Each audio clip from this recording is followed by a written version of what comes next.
Yeah, I'm not sure how to tell when it's actually live. Well, it'll just tell you that you've gone live. It should pop up in your thing. But yeah, there we are. Are Hi, you everybody. okay? Hey everybody. I'm back with my awesome brother, my little brother Jake. Oh, I'm looking for you, Jake. I'm Oh, here. I know you're there. I just can't see you in real time. Okay.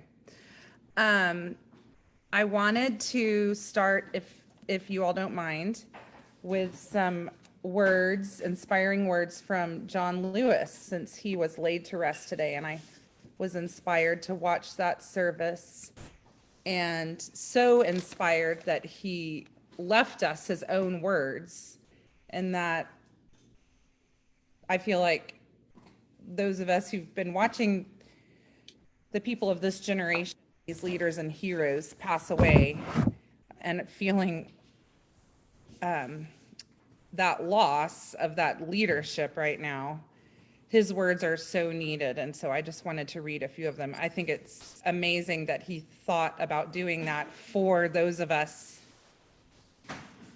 working to bring about what he worked for generations to bring about. So, as encouragement, he left us a letter to be published today in the New York Times on the day of his memorial. So if you haven't read it, definitely need to read that whole letter in the New York Times. And I'll just read you a few of his words. But listen and see how they might speak to you. Though I may not be here with you, I urge you to answer the highest calling of your heart and stand up for what you truly believe. While my time here has now come to an end, I want you to know that in the last days and hours of my life, you inspired me. You filled me with hope about the next chapter of the great American story when you used your power to make a difference in our society. Millions of people motivated simply by human compassion laid down the burdens of division.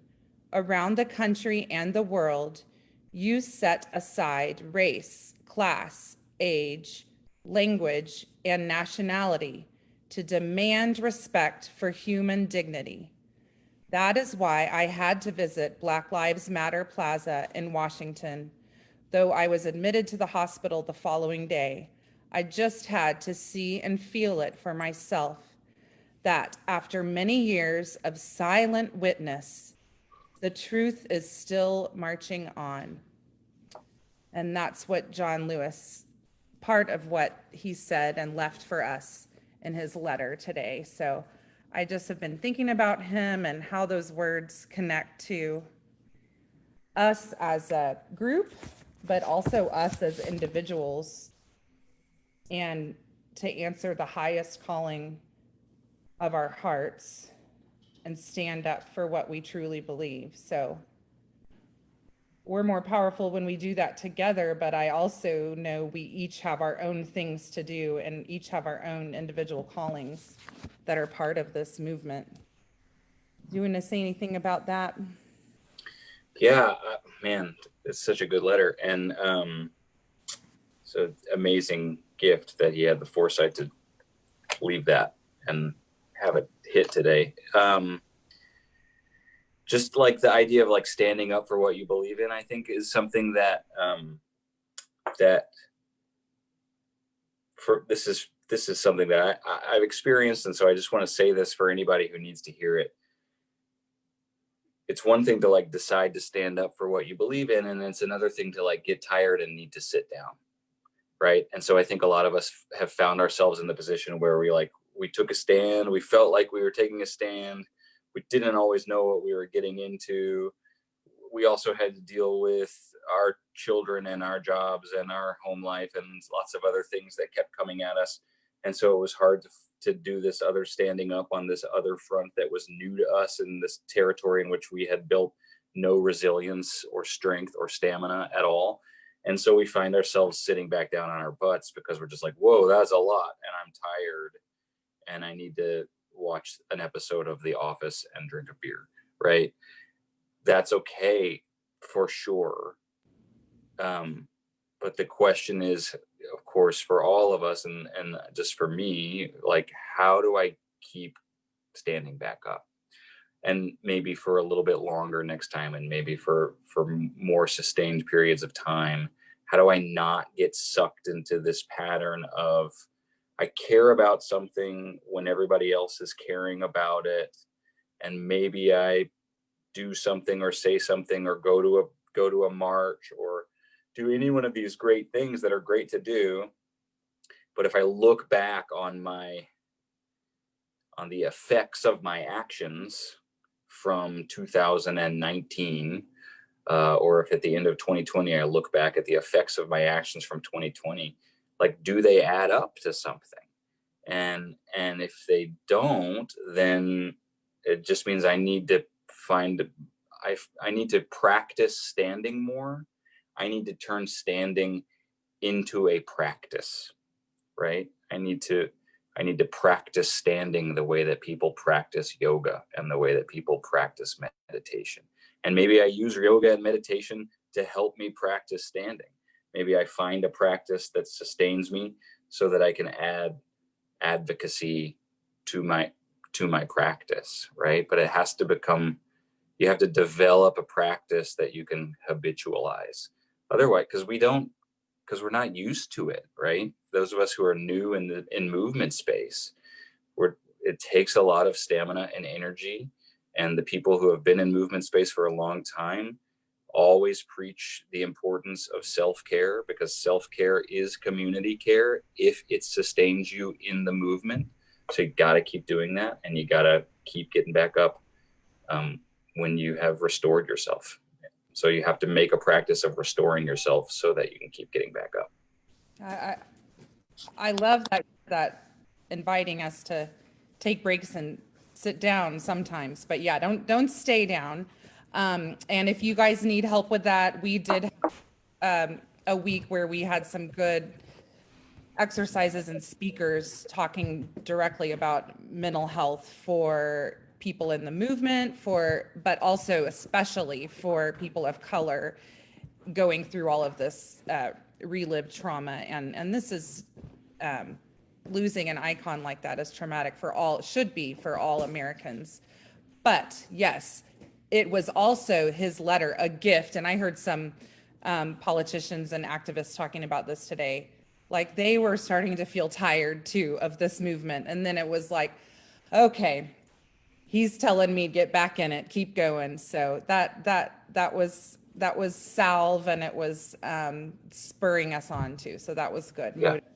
Yeah. And like John Lewis, and like many of the people who have been in this space for decades, have lived and worked in this space for decades. Tracy Brown said this the other day on one of your calls. Like, it is arrogant to assume that we will get to live to see the full fruits of our own labor. Like, this has been going on for hundreds of years. And so if we're coming at it with the idea of we're gonna get this thing knocked out in the next couple of years or even the next couple of decades, it's naive, and it's a little bit arrogant, for a bunch of us white folks to show up and be like, well, we're gonna knock this out. Now, on the flip side of that coin, I heard the co-host of the Seeing White series on Seen on Radio, this podcast that is great, Chinjerai Kominicha, that said, it's like, if a lot of white people show up to the movement, he says it wouldn't take a whole lot of white people relative to the number of white people that there are to show up and insist that things change before things had to change. So keep at it. There's a power in this privilege of this white skin, that if enough of us show up and say, this is poison and we're also sick of it, let's fix it, then things will continue to happen, and we can help control the pace by adding more pressure. Yeah, right or wrong, that's the truth. And Danita, our Black allies know why they want us in this fight. But yeah, it's not something like, oh yeah, this is a summer project. We're not, now that school's about to start, it's still not over, but we'll get to the conversation in just a second. But I did want, inspired by that feeling of what is ours to do, how are we going to take action now? What you were saying, I wanted our members to know that this weekend I'll have our website done, and I'll have on there a take action page where you can directly sign up for one of the action steps, one of the action initiatives that our group is going to be taking together. So those will vary in things that have to do with children and with teens and with teachers or with voting, getting out the vote. So all kinds of initiatives that people, because I know not everybody has the same one. So whatever it is, be thinking about what your calling is. And if we will try to provide a way to help give you that opportunity in our community and city. If you don't find it with us, it's there somewhere. But yeah, be thinking about what that is. So Jake, your calling has been and continues to be figuring out how to teach this to kids, but also to your own students. And you left us last time on the edge of our seats with, is he going to tell? Maybe you can give us that teaser again from the last couple minutes of the school day before we get to hear the big lie.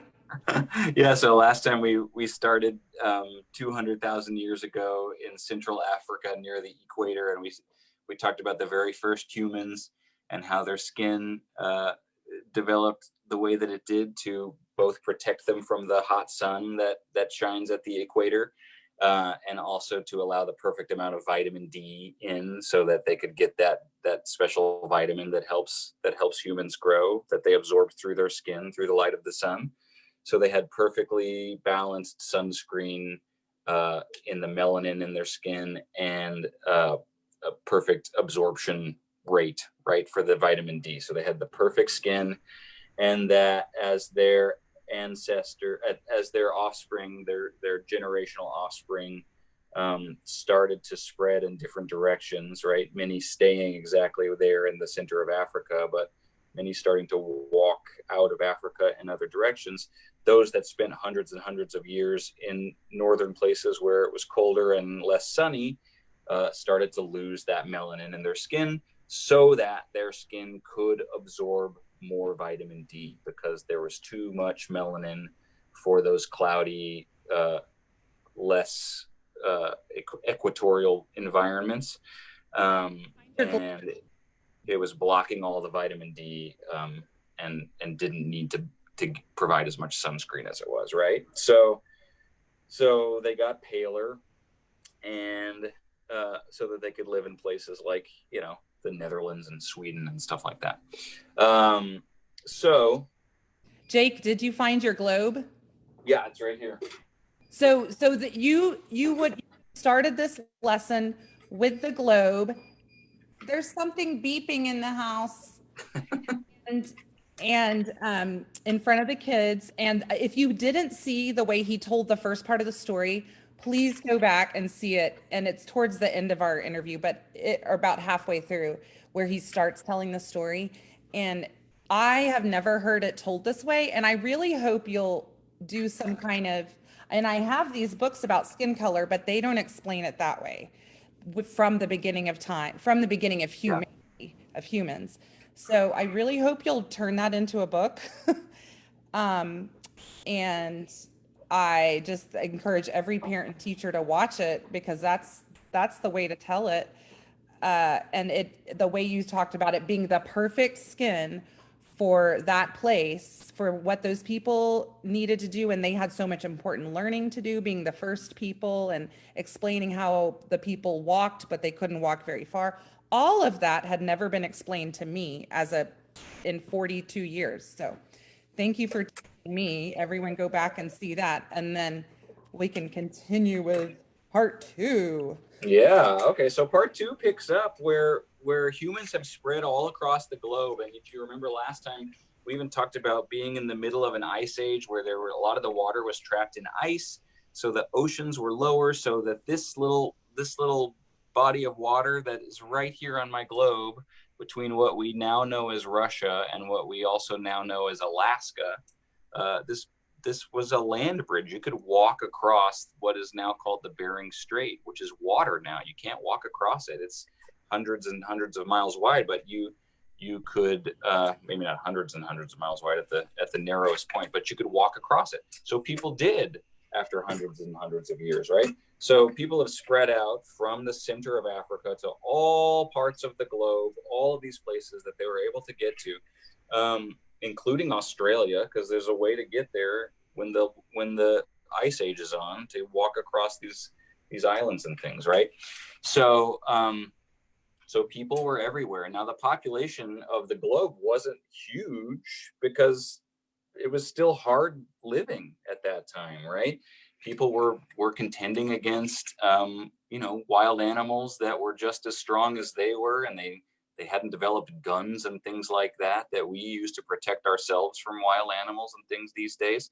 And so that there was a lot of folks that got eaten, honestly, or died earlier than people die now, we hadn't developed the kinds of nutrition and food and things that we have now. So the population was still relatively small, even though it was reaching every corner of the earth. And because of the different sunlight in different areas and the different foods in different areas, people had developed all different colors of skin. Same people, all of them came from here. All of their ancestors came from the same place, right? And we all have the same skin, although that skin started to change colors because the skin had that built-in brilliance that it was able to adapt over hundreds of years. So the same skin that said to these early folks living in the center of Africa, that was able to say, oh, it's very sunny here, I'm going to need to make some melanin to protect my person from this hot sun. Same skin was the skin that said, oh, it's not so sunny up here, I'm going to need to lose some of that melanin so that I can protect my person from getting sick from lack of vitamin D. I gotta help my person, right? So we all have that skin that is able to do those things. Now, it's not going to change for me. If I move to the middle of Africa right now, I wouldn't have dark brown skin next year. It takes place over generations and generations and generations and generations. So you wouldn't even be able to tell. But if I lived on the equator and I had a child and they had a child and they had a child, their skin might be the tiniest bit darker than mine. But really, it would take hundreds of generations for us to notice that change. Yeah. So that's how that works. It goes very slowly. So by this time, we've caught up to some modern times, and we're going to just kind of jump around, but we're going to say, like, in the last couple of thousand years, people were living everywhere on the globe, and they were starting to meet each other in ways that they hadn't before. They were starting to travel. They'd figured out ways to take longer trips, and were becoming so curious to find out how other people lived. They wanted to go find out about how other people lived in different parts of the world. So people were walking from places like ancient Greece to places in Africa to try to meet and get to know different cultures. And one of the things that they noticed was, oh, people that live in different places often have different colors of skin. And that's something certainly that they noticed and saw and talked about and wrote about as they shared that information with the people that they knew. But they also noticed things like people eat differently in different places. People work differently sometimes. They talk differently. They do different things. So they have different languages. So they were thinking about all these things. And because this is how people are, they usually thought, well, the best kind of people are my kind of people. The people that come from where I come from, that's the best kind of person, right? Because people are kind of like that, right? If I asked you, like, what's the ideal man look like, then I would probably describe somebody who looks like myself, because I look in the mirror every day and that's who I see. So people are like that. So they thought of themselves as the best, which means they were a little bit judgy about other people that lived in other places.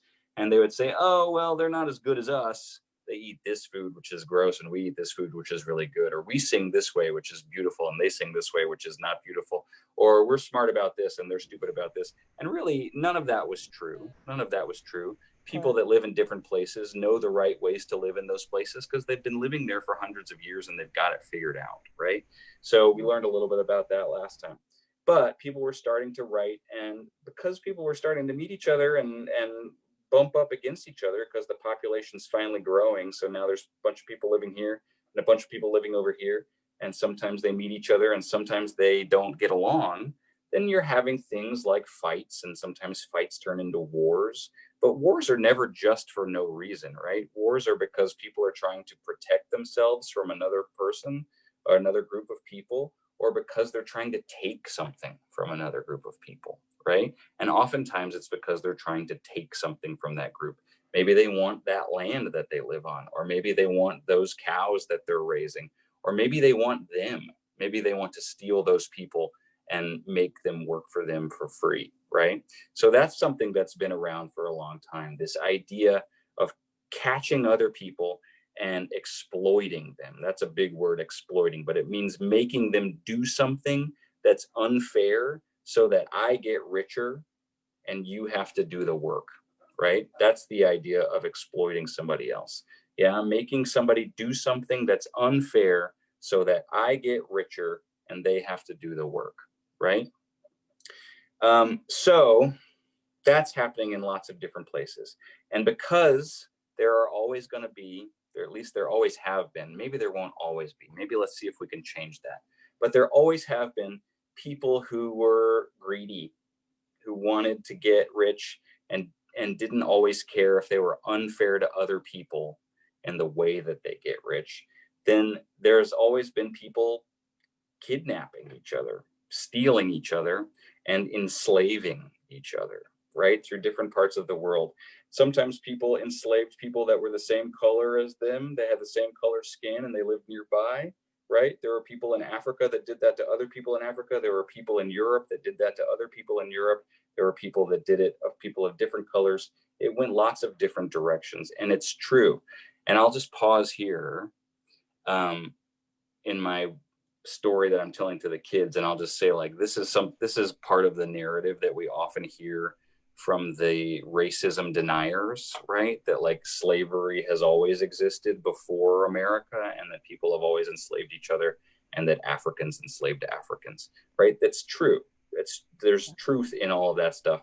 So my theory on that is you gotta acknowledge that that is true, that slavery has been a thing, and that it wasn't always based on skin color. It was based on nationality and perceived national superiority or cultural superiority. And it started to evolve into something that had to do more with color in some cases until that was finally encoded in the United States. So we're going to acknowledge that that exploitation and that enslavement is a true thing that happened before as people started to get greedy and meet each other in ways that were greedy and unfair. But then. And Jake, let me ask you a question. All of this is coming so naturally to you. You've told this story many times, but you put it together with a lot of research and intentionality. Yeah. Sounds like, just for that example. For sure. So like I'm pulling on all of these resources, like most especially The History of White People by Nell Irvin Painter, and which I'd read, but then like stamped from the beginning by Ibram X. Kendi, which is out just a more recent, like it's like 3 or 4 years old. That Ibram Kendi's been on all the bestseller lists lately. He does more. He goes into that as well and takes it in some interesting different directions. And one of the things that he points out that I think is important to point out is this idea that in every one of those cases where people were enslaving and exploiting other people, and arguing that it was okay to do that for whatever reason that they were arguing that was okay, there were people who were standing up and saying, no, it's not okay. Okay. That's not how people are supposed to treat each other. And that's not how anyone is supposed to be treated. There have always been people who stood up and said that this is not fair, And even in ancient Greece, even in lots of different places, right? but they were So numbered, they were outpowered, they were killed.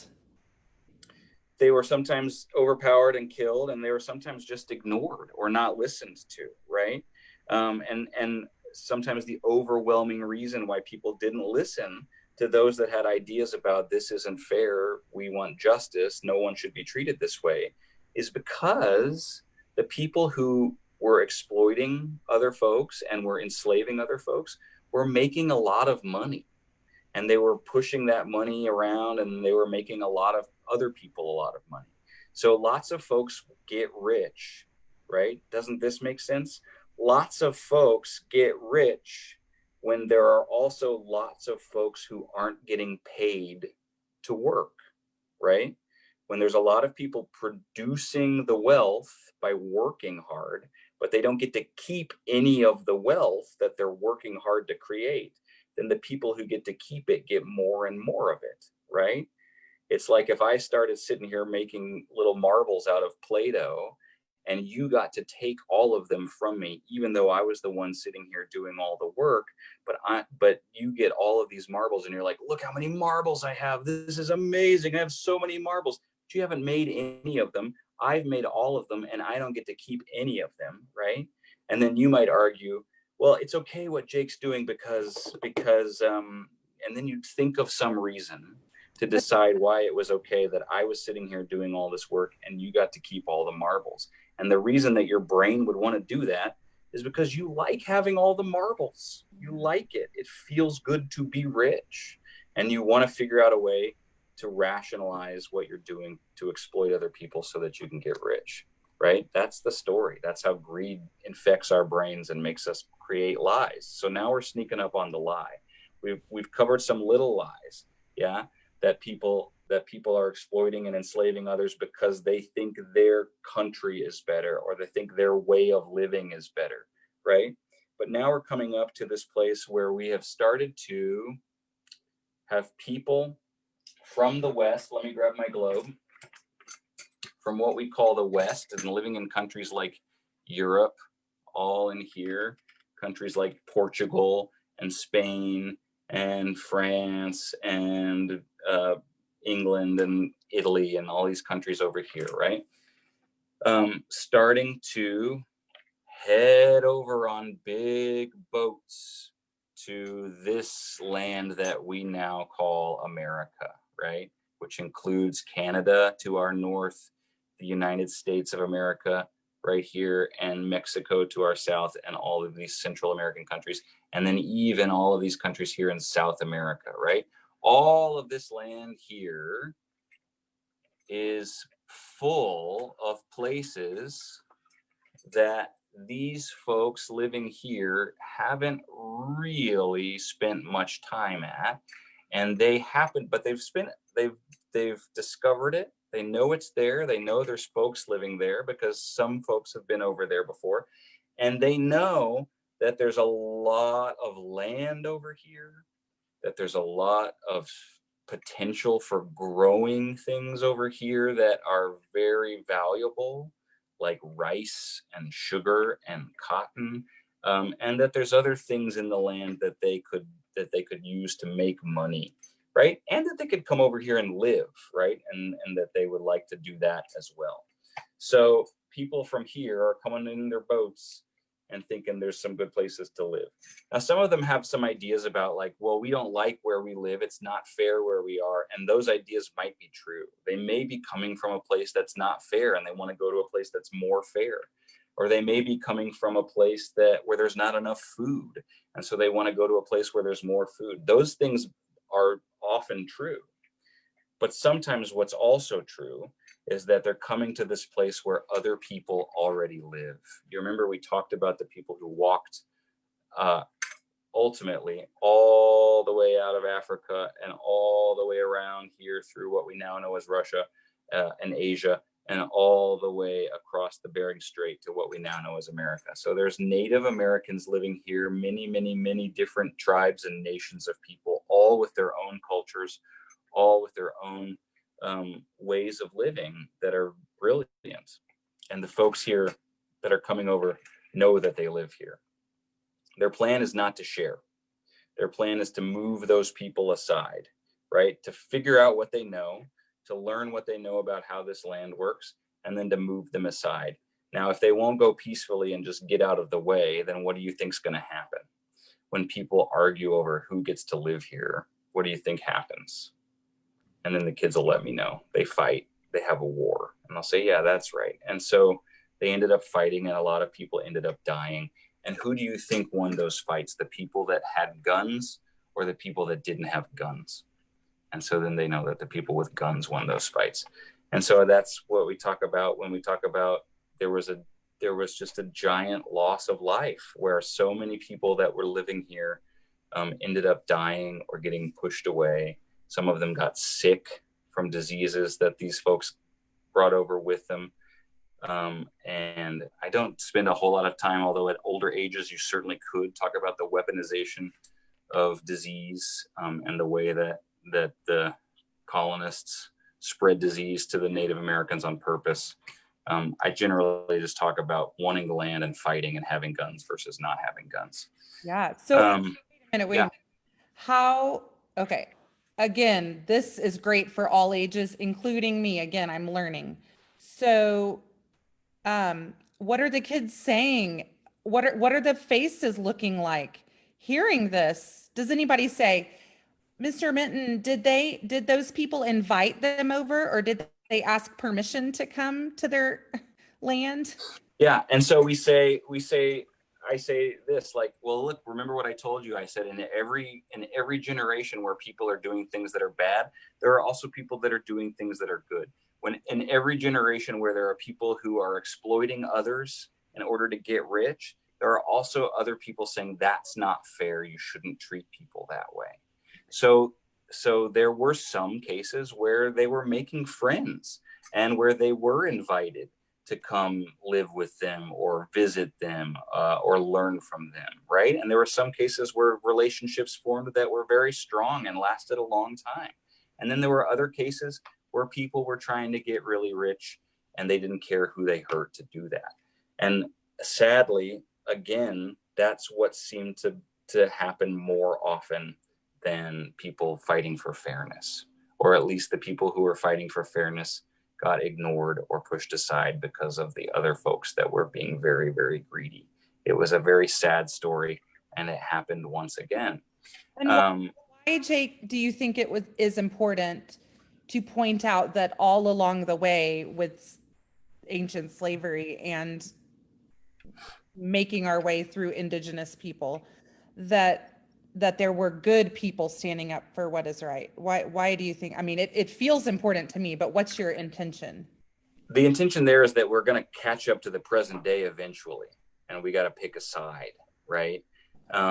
So we want them to know that, and when we catch up to the present day, it's really important that we don't do what I think sometimes was done to us when we were being educated. Was that we don't get up to the civil rights movement and the civil rights amendment and stop the story there and start acting like for the last 50 years everything's been fine. We have to continue the narrative through the present day, and we have to point out that there are still people who are trying to exploit others out of greed, and that there are still people standing up and saying that that's unfair. And hopefully by this point in the storytelling process, the kids have decided which kind of person they want to be, right? So that's why that's important. And it's also important, I think, too, as we get into the slavery stuff in America, that we deal with the fact that we help particularly white students understand that whiteness doesn't make you a bad guy, even though the catastrophic lens of slavery that we're looking through is a story in which people with white skin did something terrible to people with black skin, right? That whiteness isn't an intrinsic value, and that your skin doesn't make you bad. Right.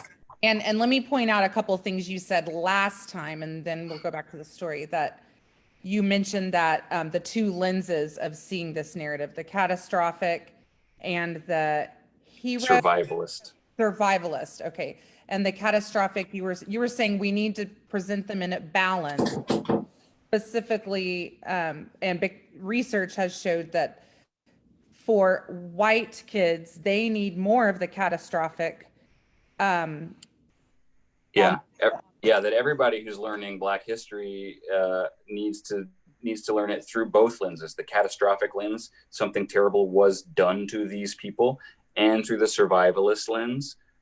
There were outstanding moments in which someone exercised their agency and stood up and escaped or fought back or spoke out, right? So we want to hear those stories of Sojourner Truth and Harriet Tubman and Frederick Douglass, and then up through modern times. We want to hear about those people, but especially Black students need to hear about those people so that they can connect those folks and their agency with themselves and their own agency, right? Living in a system that is still unfair, that they can connect to their own agency.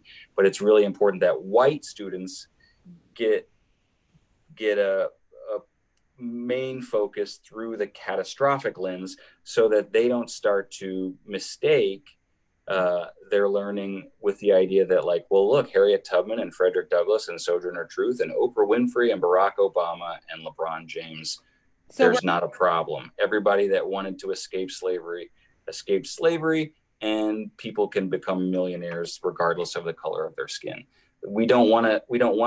That's the lens that if we give too much of that lens to white students, they start to dismiss the problem.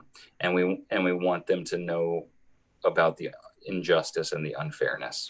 Okay. And other thing I wanted to point it out was you taught us that to say they were enslavers or people that were enslaved. Sure, yeah, and I think I fall back. I use the wrong words all the time, but that's the thing that I try to remember is to instead of saying slaves, which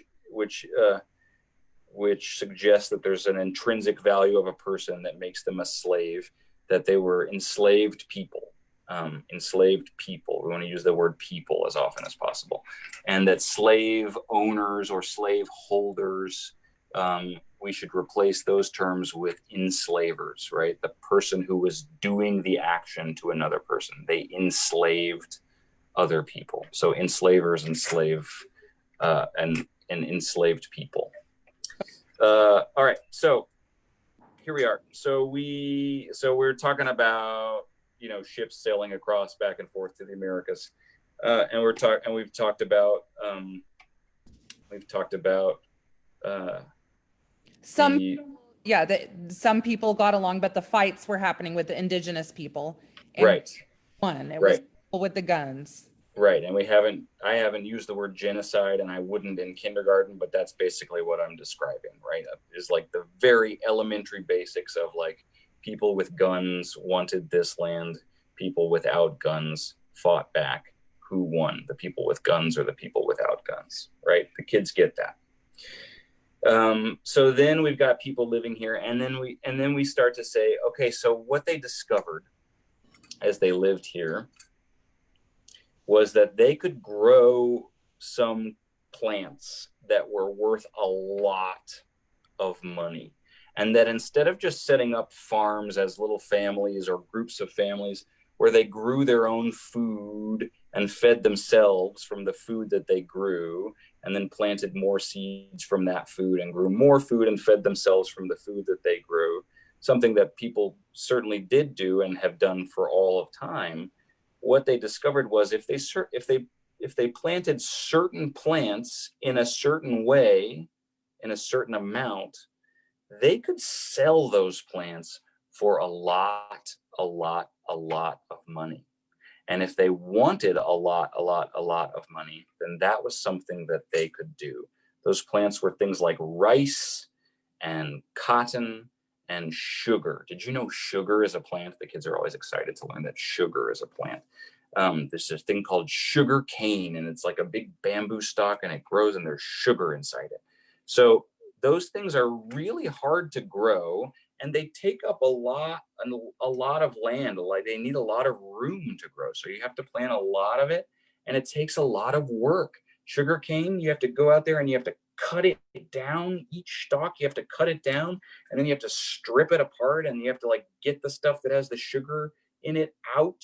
Cotton grows, it's very fluffy, but it grows in these things that have lots of thorns and really pointy seeds in it, and you have to pull the soft cotton out from these very hard, pointy, sharp husks, and it cuts your fingers and you bleed as you're pulling this cotton out. It's hard work, man. And so the farmers thought, well, I could make a lot of money from these plants, but it takes a lot of work, and I've only got 5 kids. We can't do all the work ourselves. So they came up with a system because they had enough money to come up with this system, and they owned some of this land, and they were starting to get rich, and they were figuring out ways to get richer. And here's one of the ways they figured out. So now we're about to go into describing the basic tenets of indentured servitude, okay? What they figured out was, just like their fathers and parents and grandparents, there were lots of people who lived all the way over here in this other part of the world somewhere, who wanted to get over to this newer part of the world, at least the part that they thought of as newer, right? That they wanted to move from their old country to this new country. But they were poor, and they couldn't figure out how to afford a ticket on a boat to get all the way across the ocean to this new place. Even though they wanted a better life for their family, they wanted to try some of this new land, they wanted to do something in this new land, they were poor, and they couldn't afford a ticket on a boat to get all the way over here. So the rich people that lived over here figured out a system. They said, aha, I need people to work on my farm for cheap. That way I can make more money. Here's what I'll do. I'll tell the people that live over here that if they come work for me for, let's say, 3 years, I'll buy their boat ticket over here. All they got to do, I'll give them a boat ticket. They get on the boat, they come over here, and then all they've got to do is just work for me for 3 years for not very much money. But after 3 years, they can go do whatever they want. So that's a pretty good deal, right? They get to come over here. They couldn't do it without me. I buy their boat ticket. And then when they get over here, they work for me, which is good for me. And after 3 years, they can go do their own thing. Well, that's a thing called indentured servants. That means that they owe something, so they have to come and they have to work for a certain period of time. And after that period of time, they get to go. Well, lots of indentured servants were coming over. They were getting this free boat ticket. They're super excited. Then they come to the farm and they figure out what they're supposed to do. And they're like, okay, I can do this. This is hard, but I can do this. And then they realize it's really hard. And the people that are making them work aren't very nice. And they're making them work really, really hard in ways that aren't very fair. And they're looking around at each other and they're saying, hey, does this seem right to you? Does this seem okay to you? I mean, it was just one boat ticket. And I got to tell you, I'm starting to feel like one boat ticket isn't worth all this mess. Plus, we got to do it for 3 years.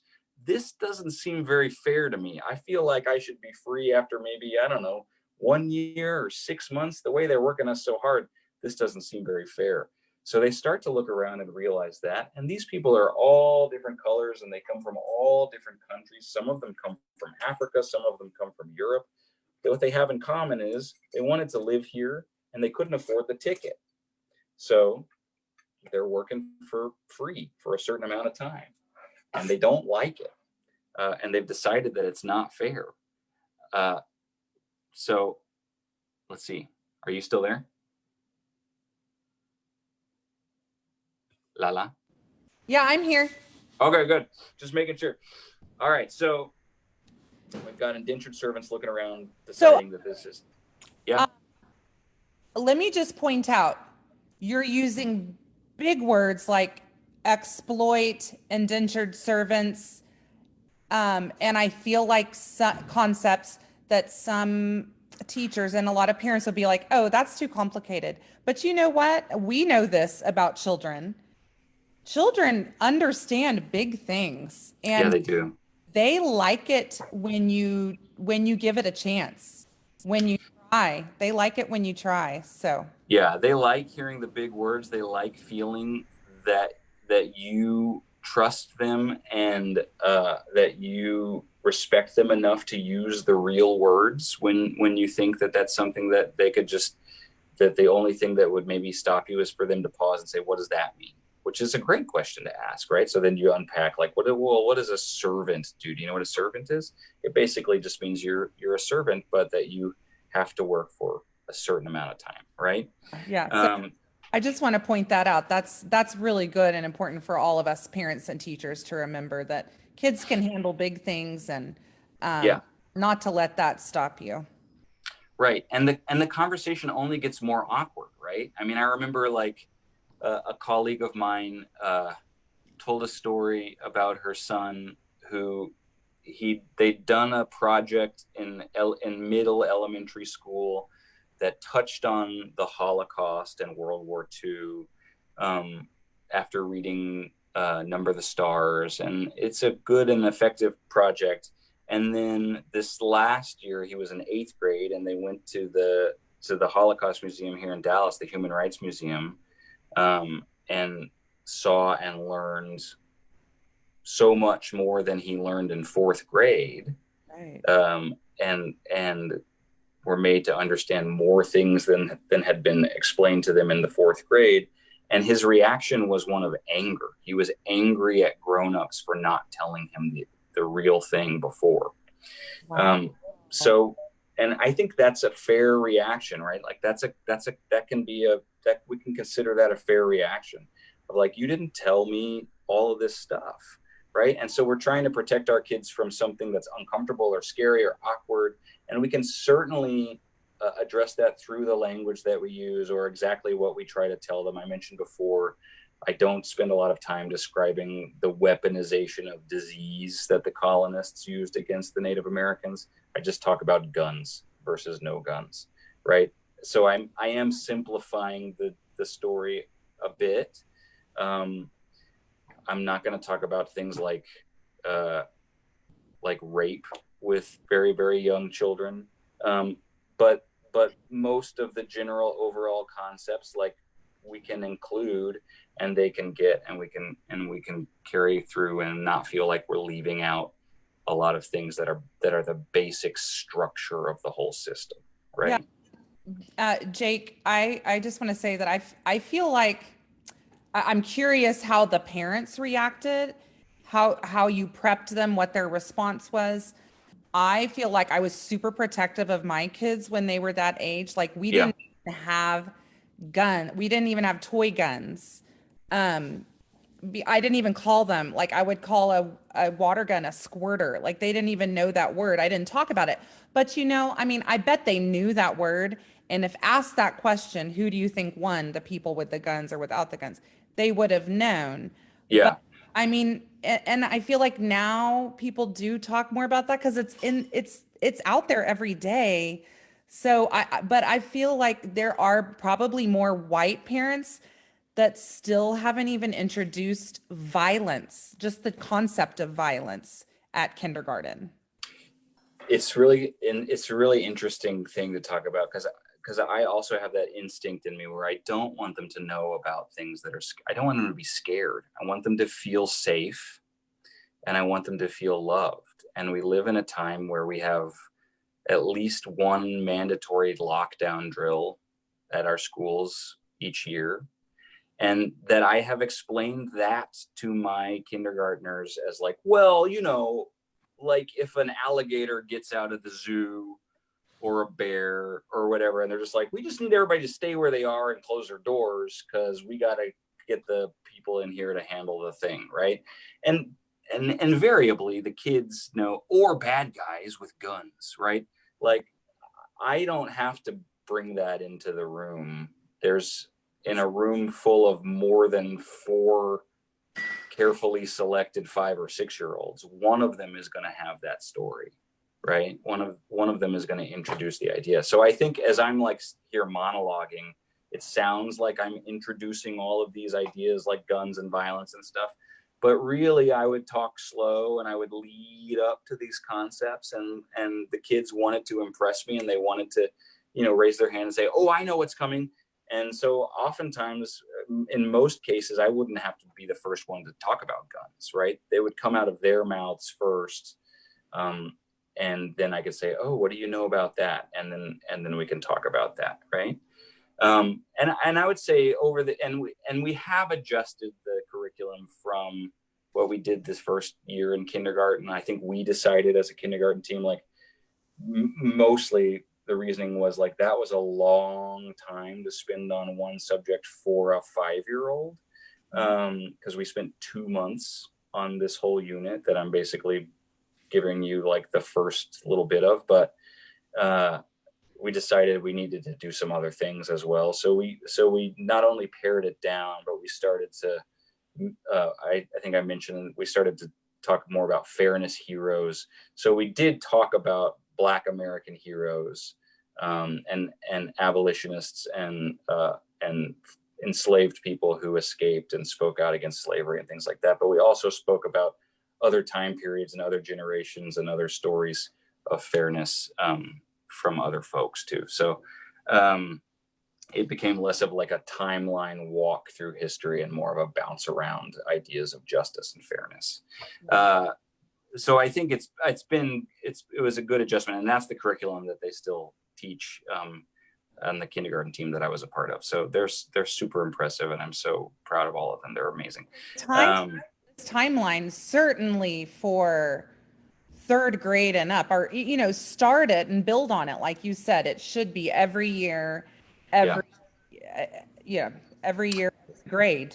And a really valuable thing about the timeline and a visualization of the timeline in that first year, I would highly recommend this if you're covering all of this stuff, is we created a timeline to scale in our classroom. We did it by hanging a string from one side of the room all the way to the other side of the room that I could reach if I stood up on a chair.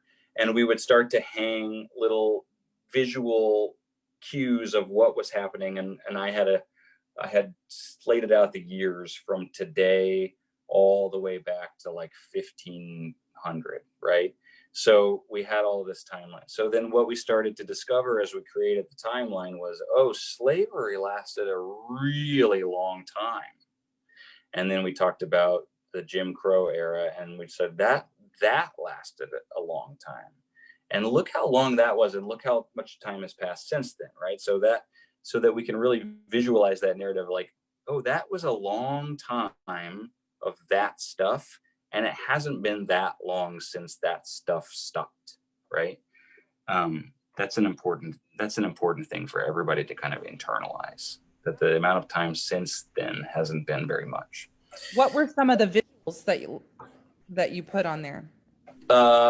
Like when the first, I think for 1619, which was the first shipment of enslaved Black Africans being sold to white settlers and Dutch colonists in Jamestown, right? That was like the first moment of racially specific enslavement in America. So we had like an upside down ship in 1619, and then we had some of those heroes through the survivalist lens that we were learning about. So we would see where Harriet Tubman was, and that was all like much later in the 1800s.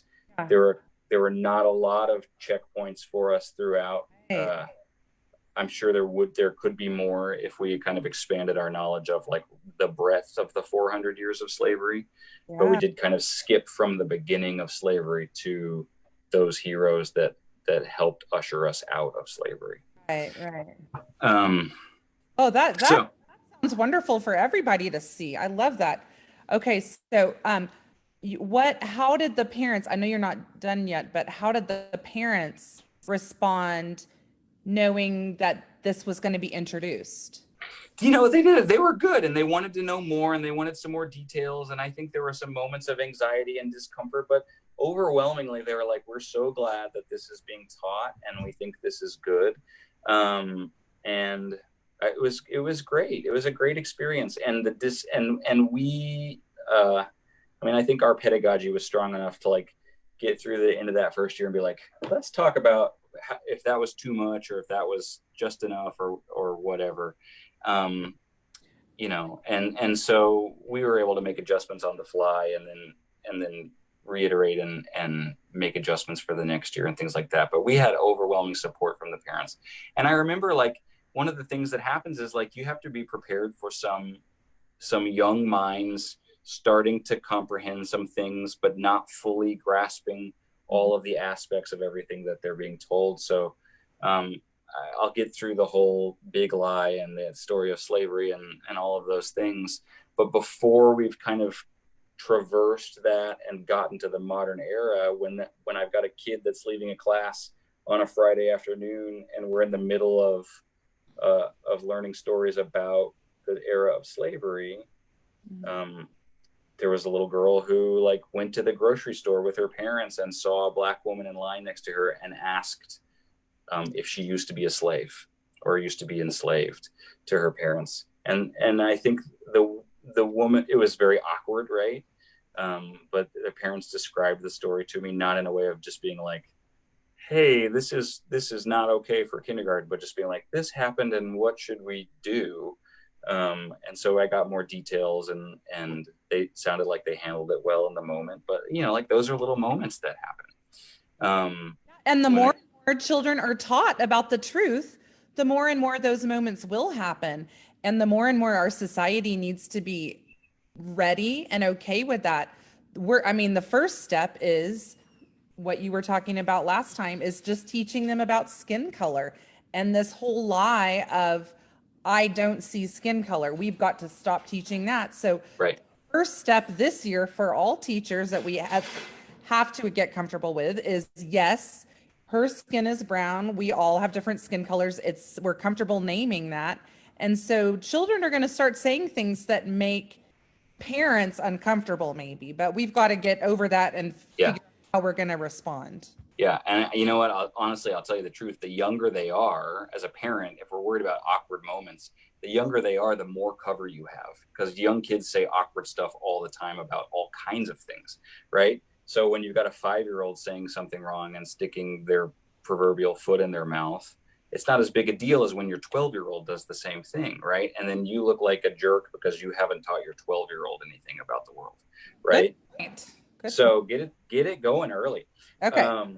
All right, so we're talking about indentured servitude, right? And how rich farmers and landowners are bringing people over with the promise of a free boat ticket in exchange for 2 or 3 years of free service as a for hire farmer on their farm, and then they can get to go do whatever they want. But the folks that are put in this position are starting to look around at each other and say, this doesn't seem fair. And some of them start to break their contracts, which means they start to escape from the farms where they're servants. They start to run away. And in 1640, we have this very clear story, and this is from Nell Irvin Painter's book, The History of White People, where I got this story. It's the story of John, I want to say Block. The last name may be wrong. I think that's right. John Block, who was an indentured servant who was Black, and he decided that this was a bad situation, and so he escaped from the farm where he was being indentured. And he wasn't the only one. He escaped with a man who'd come from Scotland and another man who was Dutch. They escaped together. So 2 men who have skin that's like mine, and 1 man named John who had skin that was dark brown. And they escaped together, and they got caught, and they got arrested, and they got taken back to where they escaped from and told, like, your time was not up. You signed a deal, and I don't care if you think it wasn't fair. That's the deal you signed, and the law says you got to do it. And so they were taken before a judge, and as added punishment for trying to escape, the man from Scotland got a couple of years added on to his servitude. So now instead of having to work to the end of his 3 years, He had to work to the end of 5 years, which was so rough. But that's what the judge said. And the Dutch man got the same sentence, 2 extra years, so he had to work for 5 years. And John, who was dark brown and had skin that is what we now call black skin, was told by the judge, you have to work for the rest of your life. You will be a servant to this person for the rest of your life. And that must make you wonder, well, why did they all three do the same thing? And two of them got 2 extra years, which is pretty bad. But one of them got all the rest of his life that he had to work, right? And so we wonder why that was. But we noticed that one difference was his skin was black and their skin was white, right? That he had dark brown skin and had come from Africa, and that they had light, pale skin and had come from Europe. So then we start to tell the story of this is a thing that started to happen in little spots all around the colonies that became America, all through this era of the 1600s, right? 1600, that was in 1640. So through those next 50 years between 1600 and 1650, we have little moments where things just like that story that I just told you started to happen. And then judges and people that ran the governments in those colonies started to write them down and started to write down in the laws, people with black skin will be treated this way. People with white skin will be treated this way. And I want to tell you the story of why they invented that big lie, that people with white skin should be treated more fairly or are better than people with brown skin. Let's go back to the idea of people who own lots of land and lots of expensive plants, growing them on their very big farms so that they can sell them for lots and lots of money, right? That's why they brought all these people over with these free boat tickets. And that's why they were getting them to work on their land, because they needed lots of help. But if they paid a fair amount for all of that help, they wouldn't make as much money. And they wanted to make a lot of money. They wanted to be so rich. So they figured out the best way they could think of to pay as little as possible for as much work as possible, so that they could get as many plants out of the ground as possible, so that they could sell them for as much money as possible, and they could keep as much of that money for themselves as possible and not pay very much of it to anybody at all. And the people that were doing all that work for them, like these three men who escaped, had realized this system stinks. This system is not fair. We're doing all the work and they're making all the money. And I don't care. And I could have paid for 17 boat tickets by now. This is not fair. And they started to look around and realize this isn't fair. Well, the people who owned the land were rich, and their buddies who ran the government happened to be people who also owned land and were rich. And they looked around at each other and they said, whoa, whoa, whoa, listen up. We got a problem. We've brought a lot of people in here. There's a lot of them. And they're all really angry at us because they have started to figure out that we're keeping all the money and they're doing all the work, and they're saying that it's not fair. And there's a lot of them.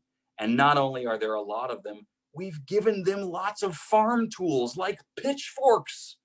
So if they get really, really mad, they're going to come get us, right? There's more of them than there are of us, and they're mad at us because we're treating them badly. And so they invented this lie because there were enough folks, all the rich folks living in the colonies at this point happened to have skin like this, right? And a lot of the poor folks did too. And some of the poor folks had dark brown skin and came from Africa. And so what they decided to do was say, let's do this. Let's create a system where we tell all of the poor folks that people with our kind of skin are better than people with dark brown skin. And that way, we can get the poor folks, the ones that work for us, that have our color skin, to think they're better than those other folks that came from Africa. And we can start to make them feel like they're with us instead of with them. And they started to encode that in the law so that white people could only be indentured as servants, but Black people could be enslaved for the entirety of their lives, that was legal and that was fair. And they started to write things about it, but that's okay because white people are a better kind of people than Black people. Now, the reason they invented that lie is so that people who were white and were being treated unfairly through this indentured servitude system would keep working in the indentured servitude system. They would say, well, wait a minute. I've been complaining about what's so unfair to me, having to work 2 or 3 years in a row just for the price of a boat ticket. And I've been thinking, like, that's really unfair. But hey, at least I got it better than that guy over there with the brown skin. He's going to be enslaved for life. I guess I don't really have anything to complain about.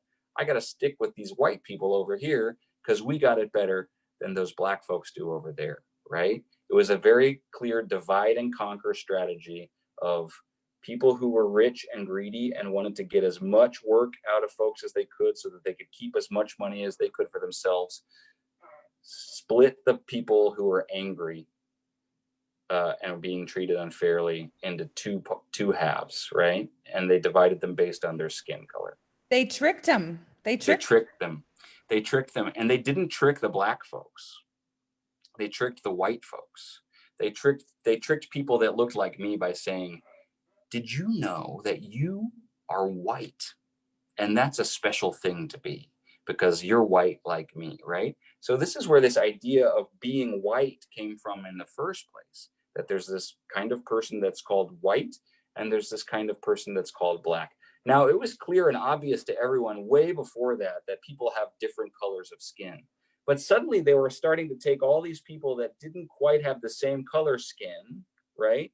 And decide, you're white, you're Black, you're white, you're Black, and dividing people that might have had different shades of skin based on what category they decided they went in, either white or Black, right? Even though if we looked around the room and compared all of our skin together, we would see that no two shades are exactly alike. We all have different kinds of skin. We all have different amounts of melanin in our skin. Our ancestors don't come from exactly the same places, but we've been pushed into these identities of either being white or Black or some other identity like that. So they did this at the time so that they could keep the white people from revolting and saying, this isn't fair. We don't want to work for you anymore. We want to do it for ourselves. And they could exploit even further the Black folks that had been indentured servitudes. Some of them had been enslaved in different parts of the country, and they started to just decide that was legal and okay everywhere. And then the whole system started to shift, because once they decided we can enslave Black people anywhere in this land, they said, oh, well, that's way more profitable than buying people tickets for a boat ride over here and then getting them to work for 2 or 3 years. And then after 3 years, we got to buy somebody else a boat ticket and bring them over here and get them to work for 2 or 3 years and teach them how to do it. They haven't even done it before. So we got to retrain them. We got to keep buying more people boat tickets. Wouldn't it be easier if we just used these people that we've decided we could keep forever? Let's just get more of those folks. So then they're sailing their boats back to Africa and they're stealing and kidnapping as many people as they can. And they're paying other people to steal and kidnap folks that live there for them so that they don't have to do that work either. So then they're promising people that live there lots of money to go steal and kidnap other people. And they're doing some of that work. They're helping with that work. And then they're stealing those people and bringing them over on boats to this place they've never been before, where they don't understand what's happening right here. And they're forcing them to work for the rest of their lives. It's a very, very, very sad story. That's the part that's going to make you feel really angry and really sad And that's the idea of the big lie, that it was made up so that those folks could get as much work as possible out of as many people as possible without paying anybody anything. They made it up for that reason, so that they could keep as much for themselves as they wanted to. And that lie has changed everything in our country. Since before our country was even a country, that lie has existed. And when our country became a country, that lie was big, big, big, because there were lots of folks living here that had been stolen from their land and made to work here for free, enslaved, working for nothing, so that the people who owned that land and owned those plants could sell them for as much money as possible without paying anybody anything. So that's where the big lie comes from, and that's what it's all about. Now, I kind of want to like wrap it up here because I know we're running late, but so we talk through the big lie, and we talk through how it progresses. And as we start to talk about our fairness heroes, one of the reasons I think it's useful to call it the big lie, or to talk about it as a lie, is because we get to these moments where, remember, we're going to talk about people who always knew it was wrong and always stood up against it. And we talk about Quakers, and we talk about people that for religious reasons or philosophical reasons, or just for reasons of right versus wrong, said, hey, this is not okay. And that many of those folks did have skin that looks like this, and they fought against it. So we talk about abolitionists and what that meant. But we also talk about, and I would usually do a lesson where I would teach them something that wasn't true. I would teach them like maybe something about the planets. Like, did you know that there's actually a planet between Mars and Jupiter that they just discovered? And it's called Schnoopner or something. Like, I would tell them some ridiculous story, and they'd be like, no, there's not. And I'd be like, yeah, there is. Here's a picture of it. And I'd show them a picture of Neptune or something. And, like, I would teach them this whole crazy thing. And then after recess, I would be like, remember that thing I taught you about that planet? I totally made it up. It was totally a lie. Did you believe me? And someone would be like, I didn't believe you. Someone would be like, oh, I totally, what? And I'd be like, yeah, I just made that whole thing up. It was a lie. So then we talk about, if your parents teach you something that is a lie, and then you go to school and your teachers also tell you that thing is true, even though it's really a lie. But if your parents have told you it's true, and your teachers are telling you that it's true, and then maybe you go to church on Sunday, and your preacher is also telling you that that thing is true, and your uncle and your aunts and your grandmas and your grandpas and every grown up in your life is telling you that that thing is true, and maybe even your big brother, big sister, they're telling you that that thing is true. Are you going to believe that that thing is true? Or are you going to know that it's a lie? What would you think? And so we have a conversation, and they start to figure out, like, yeah, when grown-ups tell you something, you won't know if it's a lie or not, right? And so then we talk about, like, so there were little kids who were born in this country when this lie was being told all over the place, and people were being stolen and enslaved, and these little kids were born, and their parents and their teachers and their preachers told them, oh yeah, don't worry about it. They're not really people, not the way you and me are people. Look, we have white skin. We're the right kind of people. And these people, see, you can tell from their skin, they're not really even people. So don't worry about them being hurt and worked hard and getting sick and dying out there in the field because it's so hot. They're not people. And if we didn't do this for them, they would just be living in filth and doing all these terrible things to each other anyway. So this is actually better than what they could have had otherwise, right? Little children are being told this from the time they were born. And they were growing up, and that idea was being told to them and told to them and told to them. And even scientists were getting in on the game. Scientists were starting to say, yeah, they have a different shape to their skulls, even though it wasn't true. Or they have a different quality of blood, even though it wasn't true, right? And so they would say, oh, well, the preacher says this, and he points to this part of the Bible that says this is true. And then the scientist says this, and he points to the shape of this skull, even though it's not true, and saying this is true. And my parents are telling me, and my teacher's telling me. And so I have to believe it. I don't have any other choice.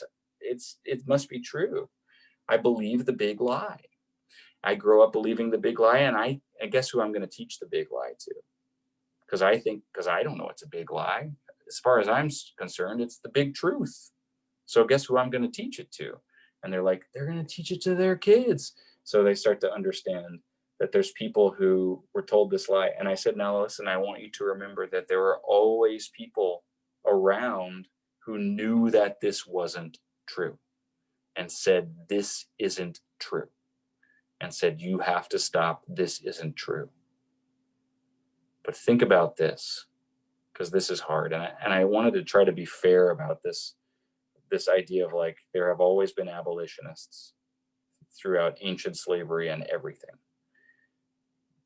But it's also very difficult to escape from the narrative of your own family and your own culture, right? So if this person saying this isn't true is somebody who your parents judge as a quack and a fraud, and in order to stay in your family, you have to listen to your parents, then it's hard to break out of that cycle, right? So we know that this is true for generations of people, right? So what that gives us the ability to do then, though, is to start talking about whether somebody believes the big lie or doesn't believe the big lie, not about whether somebody's evil or good or bad, right? Whether they still believe the big lie or whether somebody's told them the truth. Yeah. Because that's empowering, and the kids know, like, right now I'm telling you the truth. So now you know the truth. And I think you knew the truth before, didn't you? Yeah, we knew the truth before. Yeah, we never would have believed that lie. Yeah, I feel like you guys are smart. You probably wouldn't have believed that lie, but think about it. If somebody taught you that lie and told you it was true, it'd be hard to not know that was a lie. So then we start to have a little bit of grace and understanding for how an entire country full of people can carry out this thing. And it's important for us to remember as grown-ups that all of these rationalizations, right, from the church, from science, from the economy or whatever, they were all there to bolster up this greed and rationalize this exploitation of people and this enslavement of people, right? It was like a forceful way of saying, like, no, no, no, no, no, no, no, don't look at your humanity. Don't recognize this truth that every man is your brother. Don't. Listen to this passage that I'm going to read you from the Bible that doesn't actually mean this thing that I'm telling you it means. Listen to this scientist who's on the, the payroll over here or whatever. So so that they start to see, like, lies can be bolstered up by more lies and more lies, and it's hard to get out of them, right? So then as we go all the way through modern times and Jim Crow, we can keep talking about the big lie. So we can say, like, slavery ended. It was no longer allowed to enslave anybody. And ultimately all the enslaved people were told that they were free. Was the big lie over? And they're like, yeah. And I'm like, well, what do you think? All those people that had been taught the big lie, that's all they ever were taught.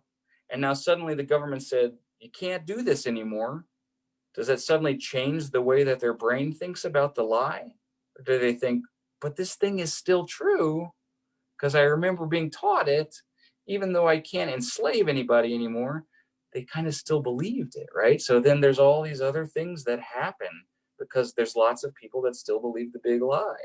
So then we can trace that all the way up to today, which gets us to that idea that we talked about in the last call where, like one of my kids from last year, when they were talking about George Floyd and the police officers and the officer that knelt on his neck said, oh, that man believed the big lie, right?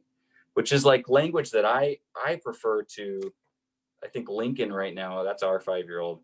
I haven't walked her all the way through the big lie narrative. She's about to enter kindergarten. So we'll get as far as we can with it, this year, and just know, like, it's a process, and every kid is different, and Lincoln is a little restless. She doesn't like to sit still for bad news, especially. So she'll take a little bit of it and then she'll walk away, but she is very right now into dressing up as Supergirl and going into her room and punching the air. And we ask her what she's up to. She says, "I'm fighting racism." Right? So she's fighting racism, but the language she uses for a person is that they have racism in them. That person has racism inside them, right? Which is like, okay, I see what you're saying, but like the language that I've taught my students is, they still believe the big lie. They still believe that there's something about white people that is better than black people, but it's not true. We're the same kind of people. We just have different amounts of melanin in our skin. And because we've been treated so differently for so long, there's some real things that we have to fix. All of the problems are very real. All of the stuff we've done about this big lie is very real. So it's very real and true that people are treated unfairly, and that there's, that we can say black folks are treated less fairly than white folks in this country. But it's a lie that white folks are better in any way. Right. Right. So we start to kind of break down the idea of race being a lie, biologically speaking, but being very real socially and culturally speaking, especially because of the ways that we've used it against people.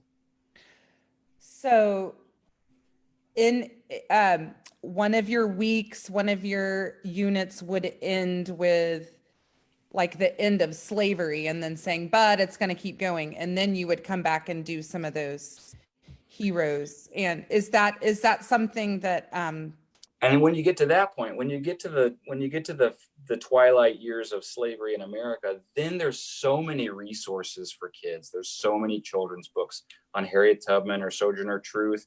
And then as you go through Jim Crow, like, there's so many resources for books and things out there that get you all the way through, Rosa Parks and Ruby Bridges and all those folks, Martin Luther King. Like, there's all of that stuff there. yeah. And it's important still, though, for white parents and white teachers of white students to carefully navigate all of that stuff and make sure that they're not telling these feel-good stories about Martin Luther King and other people, right? I mean, we had a couple of books about Martin Luther King in our classroom, and it's always so sad and shocking to read through the page where he dies, where he's assassinated. Right? But I'm not going to skip that page. I'm not going to leave that information out. So there were a couple of different books, and one of them hit it a little harder than the other one. The other one that hit it a little bit more gently, right? And so on different years, knowing the kind of the personalities and the makeup of my class and what I thought they could handle, there were a couple of years where I said, I'm not going to do that book this year. I don't think this group can handle it. Maybe some of the kids in this group certainly could handle it, but the group can't handle it. I'm going to read this slightly softer book, but it still includes the information, right? It just does it in a slightly softer way, right?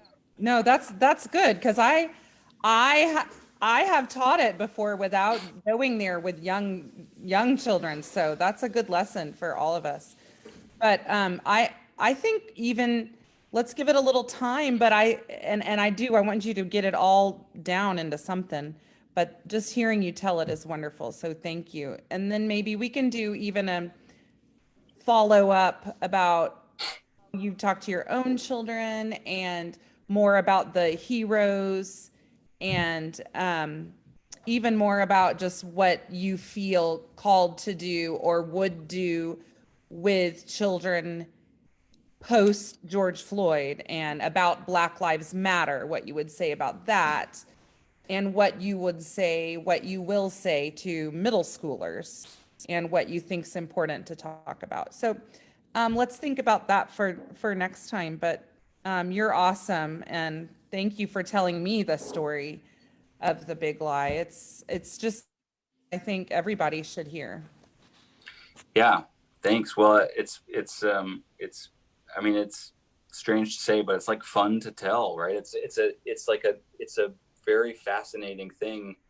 Um, and, and it's great to like hold it all in your brain all at once, right? Because it helps you start to Yeah. unpack like, oh, this is how we got here and this is why we're still here, And right? you know what? There's so much that can be done with it. I mean, I see that crossing science, history, literature, Yeah. everything, poetry, art. You could do everything with this unit. So yeah, Yeah. very good, Mr. Minton. Thank you. And now you can go drink some water and tuck your girls into bed. And I remember just a few weeks ago swimming with Lincoln, and she was splashing on racism. Yes. She's got it down. She's gonna just splash and air punch that racism right out of here. She's an awesome anti-racist. She is on the right side, that's for sure. Do you know what? I want to just tell us a quick story. We're reading a read aloud chapter book. And I can't remember the name of the author. It's a woman, and she's a Black author, and it's the book is called How to Make Sunshine, and it's just like a little, very young, geared YA novel about a young Black girl and her family Okay. and her friends and things like that, and her trials and things like that. And it has some very like Black specific experiences in it, like her grandmother straightening her hair, spending hours straightening her hair for Easter, and her mom telling her not to mess it up because her grandmother spent so much time on it. And then she goes to a pool party at her friend's house and she ends up getting in the pool and it messes up her hair. So things that are specific to like Black hair in that couple of chapters and things like that. So it's cool because it's expanding their brains about different things that they didn't have perspective on before.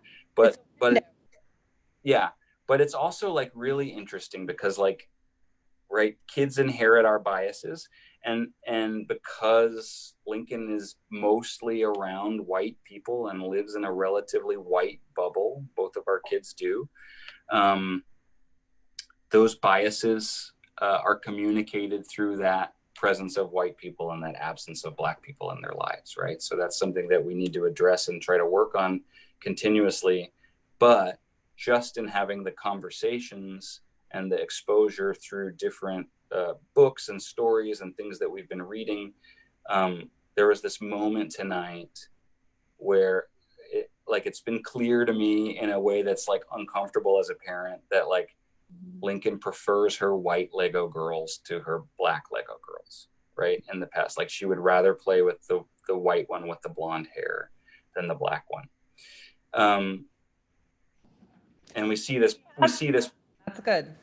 Yeah, she does. She does. She has several. She has superheroes and things that are Black too. So she has a mix, but she reaches for the ones that look like her.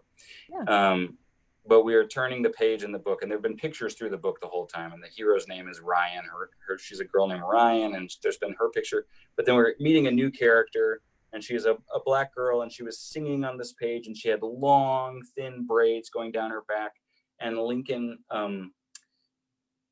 saw the picture, and she goes, like very deliberately, so that I would understand what she was saying. Like I could tell she was performing for me. She said, "She is so beautiful."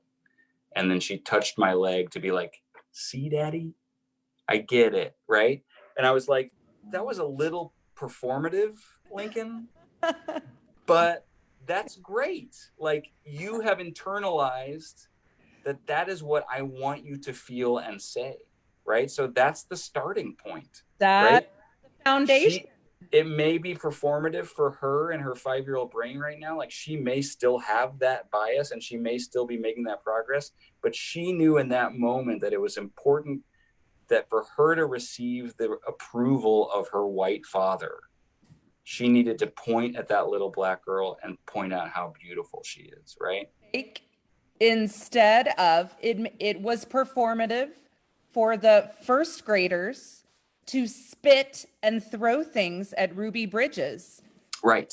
Would Right. That was also they were also seeking the approval of the adults in their lives. So right. which one are you going to teach? Which one are you going to draw out of your child? There you go. Good. So good. Wonderful. All Thank- right, that's it. Okay. Love you. Sleep well. Love you. Bye, Ellie. Bye, Larry. Ah. Bye.